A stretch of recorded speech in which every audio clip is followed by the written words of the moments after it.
You're listening to Systemic Era Podcast. The failure was designed.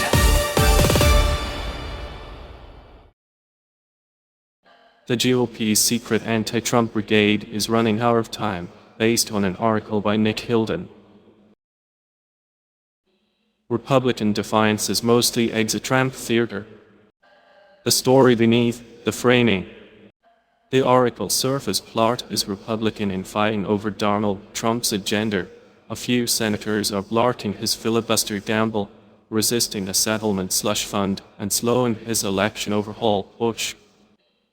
But the real political fact is simpler and uglier.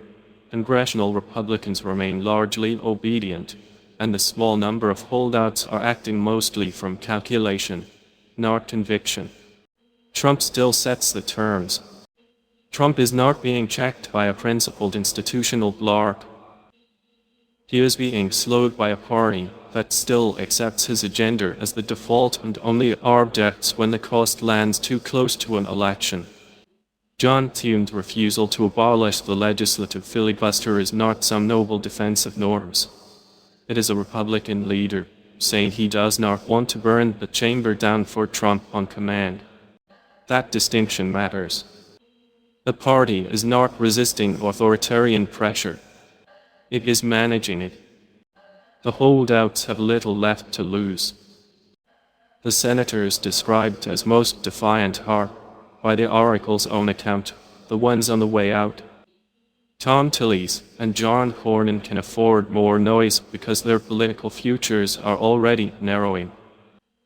Susan Collins is resisting some moves too, but only while facing a serious democratic challenge. This is the centralist direction, and stories like this, they elevate a few safe dissenters and call it intra-party conscience. In reality, the party's only meaningful resistance comes from members who are leaving, losing, or trying to preserve a sliver of distance from a collapsing brand. Procedure is the cover story. Thune's resistance to reconciliation is presented as procedural restraint, but the article also supplies the real reason.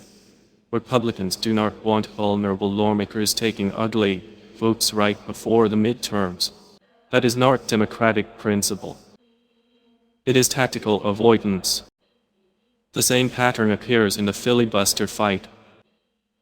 Republicans are not suddenly defenders of Senate tradition.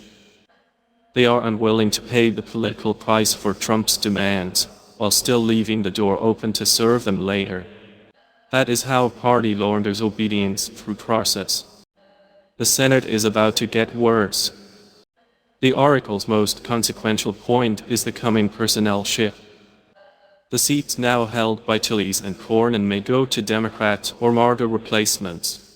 Cassidy and McConnell are almost certainly headed toward Trump-aligned successors, including figures personally cultivated or openly loyal to him.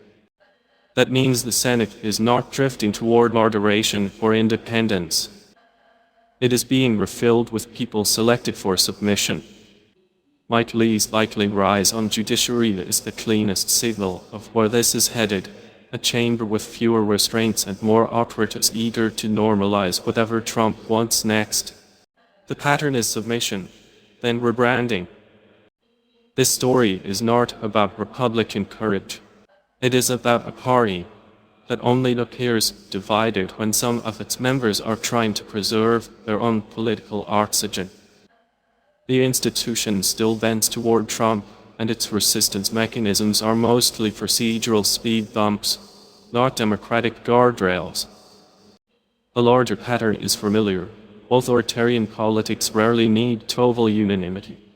They need enough office holders willing to stall, excuse, and repackage compliance until the next batch of loyalists arrives. That is what the Senate story is really describing. You've been listening to Systemic Era. Thanks to AlterNet for today's article. With the automated voice of Riza, thanks for listening.